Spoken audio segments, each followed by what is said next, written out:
afternoon, collectors. We are going to have a special edition of our Facebook Live this afternoon. We are going on a little field trip, and as you can see, we're not in our showroom. We are going to visit the in-house sculpting studio of our sculptor. This is Kiri Namsted's studio, and I probably messed up the name. I practiced it many times. I hate getting people's Good names. effort. Good effort, thank you. Pronounce it for us. Kiri Namstvedt. Namstvedt. Yep. I forget the V part of it. Kiri has been with Department 56 a long time, and I've never learned to pronounce her name correctly, so I do apologize for that. Because as collectors now, that's something that bothers me when people don't pronounce names correctly. We are delighted that you agreed to join us this afternoon, and we are going to learn a little bit more about the sculpting process. This is where Kiri spends her time in this lovely, well-lit studio. She automatically got windows when we moved to this building, so I don't know if we were jealous or not, but good light is important to what you do. Sometimes I even wish I had more. Yeah, I bet you do. Well, Kiri, when you get an assignment to sculpt a piece, why don't you take us through a little bit of the process? Well, I will get the flat art from the artist. So that is usually all four views, like a front view, side views, back view, and a top view somewhere here. And the top view is really important when you're sculpting. It definitely is, just to get the dimensions and the proportions. Now, in case you don't recognize this piece, this is from Alpine Village. This is the Sound of Music Wedding Chapel. And Kiri happened to have that in her studio. And if Nate could just take a little tour of what she's got up above there. These are all pieces either Kiri has totally designed or pieces that she has worked on since she's been here 20 plus years. Yep. So they're basically grouped by village, and there's a gap over here because that's the Alpine section where I took the church out of. Okay, and so you get this, and your boss, Rick Jackson, says, okay, Kiri, we need you to sculpt this piece. So one of the first challenges is figuring out which parts have to be sculpted as a separate piece and then attached in the construction process. So these two towers were done as a separate piece that would then key into the main building. And I actually still have one of the wax towers because we had to make three in the process of figuring out how to make this work. Because sometimes the first set of... Well, here's the secret. The secret story. I molded this one so that I could have two that matched. And then when I cast one, it ended up being a tiny bit smaller than this wax one. So then I had to cast two, and then I got to keep the wax one. Okay. But in the case of this, you could see that it's multiple colors, because part of it is wax, the pink part, and then the white part is actually these styrene strips. So these are little strips of plastic styrene that come in specific widths. And it's a convenient way to make really square windows because you can get this really straight strip of material. And then you can attach that to the wax? Yeah. Are you gluing that on? Or I basically have to kind of attach it on with wax. Okay. So if you get in close here, you can see that there's wax on the side of this piece of styrene, and that's both creating like a little wedge shape to help it come out of a mold, and it's also attaching it to the main body. Okay.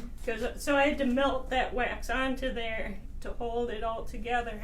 In an adjacent room, Kiri has, you have saws and melting equipment, and she has just a whole case of these in various sizes that she can choose from. It just kind of speeds up the process and, like you say, makes it a little more accurate, so that you can accomplish what the artist has kind of designated in their drawings. Yeah, I've been working on a new wax mixture that's a different color.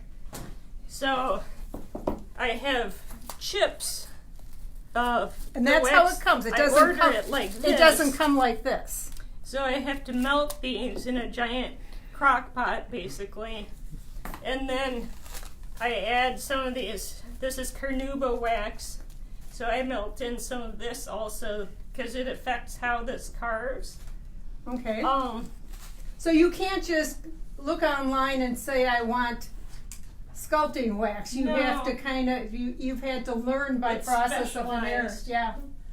So I was also going to show you how I make the shingles on the roof. Because as you can see here, these are layered and rounded edge things. So I usually start by kind of estimating how wide each shingle should be and how wide they are in this direction. And then I mark it on my piece of wax. So in this case, I'm going to make each shingle layer 4 millimeters. So I'll go in there and mark 4 millimeters. And then I will scribe lines to establish my... Now I see a variety of tools there, Kiri. Are these specifically for sculpting, or do you kind of use whatever is available? A little bit of both. Like these, most of these are actual sculpting tools for small work, obviously, because they're all quite They small. look like dental tools. I have tried using dental tools before. Have you? Yeah, but they're kind of weird shapes. Like they're all little curly points, and I've found for this kind of work it's better to have a nice straight edge because it's good control. So anyway, then my next step is to make these into little steps by kind of slicing off one side of it.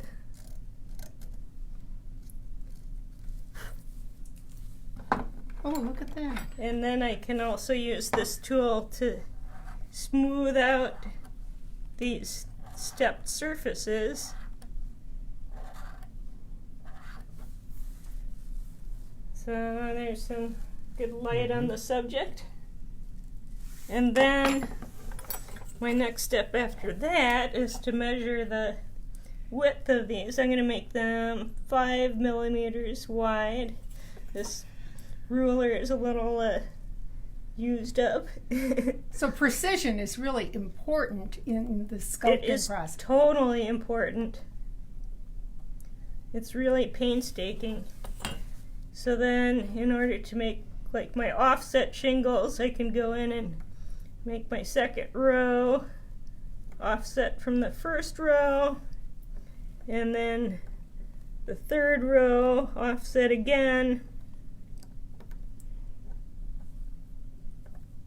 And then, if I was going to make little curved ones like that, I would come in with control and round off the edges of each one of these. Now, this seems to be going fairly quickly. Kiri, about how long does it take you to do the sculpture, the wax mold for a piece the size of the Sound of Music Chapel? That piece is definitely a larger and more complex one that could easily take a month of me Working 8 hours a day, 8 hours a day, 5 days a Yep. week. Okay. Smaller ones can go faster, like say a North Pole one, because those are usually smaller in size. Mhm. And if it was a fairly simple one, it could go as fast as 2 So to 3 weeks. obviously less detail, it goes Yeah. faster. Yeah. Do you have a favorite piece you've done? That it's kind of hard to choose because I've done a lot. Do you like, you know, a certain style? I mean, is there a village you prefer one over the other? Because I know the artists, you know, Scott and Tom and Paul, all they have their villages that they Yeah. prefer, but I do like doing Halloween ones because they're scary and like rugged and kind of broken down. a little more imaginative. Maybe one of my favorites is one of the new ones that I don't know if I can mention it. Is it for next year? Yeah. Don't say the name, but just tell us what it's about. It's got skulls on it. It's got skulls Lots on of it. skulls, and I got to sculpt those skulls. And that was cool. It was cool. I think I know which piece you're talking about. But I also like doing Dickens because I think the historical Dickens features are really fun. And sometimes like with the roofs that are kind of collapsing a little bit, it's fun to make that feature. And we used to have to answer all those calls saying, yes, that slanty roof was intentional. It was supposed to look like that. Well, this does look like the shingles that you've got here, and you did that And almost then effortlessly. I also need to come back in and kind of clean out the little rounded corners so that. Well, that gives it a little more dimension, I guess is what well, these ended up being a little bit bigger than those, but you get the idea. Absolutely. So it Is really requires cool. a lot of steps. Absolutely. And why wax over clay? Tell us that. Well, because everything I do, I have to ship to the factory, and if I made it in clay, it would be more fragile, especially if it was oil-based clay. Mm-hmm. It would be too malleable to keep it safe in shipping. So there's no wait time that's needed. Right. So wax is a nice choice because it's firm. It's not going to break. As long as I wrap it up well, it's not going to break in transit. And we know Kiri does her own shipping because I do. you want to make sure it's packaged well and you don't have to redo it because it has broken in shipment. And You got that right. yeah. And then when you send it over there, then the process continues in that they're making the plaster molds for the Right. production. Right. And then when the first sample comes back, sometimes you're involved with that part of it as well. Yes, because when we get the first approval samples here, I do most of the, if not all of the repainting to make them look like what we really want them to look like. So And then the artist, like whoever designed this particular piece, would look at it. right, and then I would definitely communicate with the artist about like exactly what he wanted or she wanted it to look like. And then do you usually, are they usually pretty happy? Oh yeah. Oh yeah. And usually it's what they kind of, in their mind, thought that's Yeah. the way it was going to. So And you're translating sometimes- from flat art into this wax and then sending it to the Orient to have them make the first mold. And they paint it according to the colors that are Right. sent.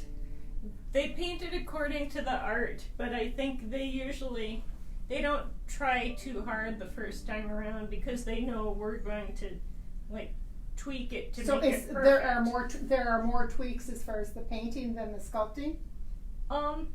Once in a while when we see the first sample, sometimes we will ask them to make a change. Is it for what reason? It's usually because of the way it looks. Like if something doesn't look quite right. It's not because you think this is going to cause breakage or it's. No. You usually have I that mean, all they figured out. usually, like, the factory will usually anticipate any breakage and make sure that it's not going to be an issue. And Rick is good at that as well. Yes, definitely. Yeah, and he signs off Like, on all of those before. There's they a go. lot of people thinking about those aspects of Yeah. it. And I suppose the longer you do it, the easier that part of it becomes. Yeah. The other thing that I didn't talk about is when I'm sculpting something, like especially a large volume like this, I have to sculpt it domed slightly outwards, because in the firing, like a big wall section like this will pull in when it's being fired. So if I don't sculpt it slightly rounded outwards, it's gonna look really dished when it after it's been fired. Is that because of the moisture in the It's plastic? because of how hot the clay gets when it's being fired. Oh, okay. It's because there's a certain, and that was the other thing I should mention. You can see how much larger the wax one is than the final fired porcelain tower. That's because it shrinks that much in the firing. And it's different porcelain versus ceramic, correct? Correct. Okay. Ceramic is a lower heat, so it shrinks a smaller amount than the porcelain. Okay.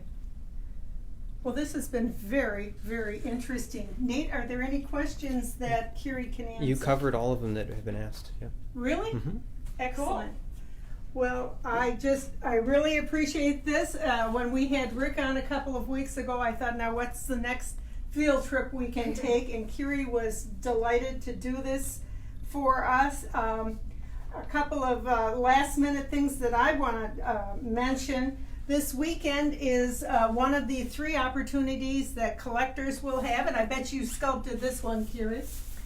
Unfortunately, no, I didn't. You did not. Well, this is the little town of Bethlehem that Barb Lund, who is retiring this year, sculpted or drew, and this was a tribute piece to her parents, Neeland and Neeland and Ruth Lund, and so this will be your last opportunity to get this piece and have it signed at one of the events that Barbara's going to be at. She's going to be at City Lights this Saturday, the 19th, from 11 a.m.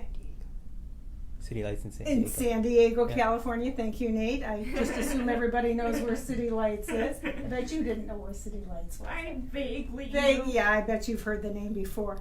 But she'll be at City Lights. She loves to meet and talk to collectors, and she's only doing 3 events this fall, so we're hoping that a lot of you will turn out to wish her well on her retirement and have an opportunity to get this set that you could still have signed. And it's kind of little town in Bethlehem in a box. You get the piece, you get the Holy Family accessories and the light, and it's got a really neat star on top of it, and it's kind of 2-sided. So it's got a front in the front, and it's got another view in the back. So it's a really neat set. And if you don't have it, this might be the year you want to get that set, because in 2 weeks we will be having Halloween. In 2 weeks it's going to be October 31st, and we figured everybody's going to be quite busy at that time, getting ready for parties, finishing up your Halloween displays. Well, you should have them done by now, but maybe not. And getting ready for all those little trick-or-treaters. We are going to give you a week off, and we will be back doing Facebook Live on November 7th at 4 p.m. And that will be after our retirements, which are Friday, November 1st this year. And Nate tells me that they will be posted on our website at 12:01 Central Time. So if you're staying up late and want to get a jump on it, stay up until a little after midnight and you'll be able to see what's retiring. Maybe there'll be some interesting things retiring. Of course, you know the gift sets will retire. And we'll also have retirement lists for snow babies and for possible dreams. So until November 7th, we'll see you. Happy Halloween and have a good time. Thanks, Kiri. Woo!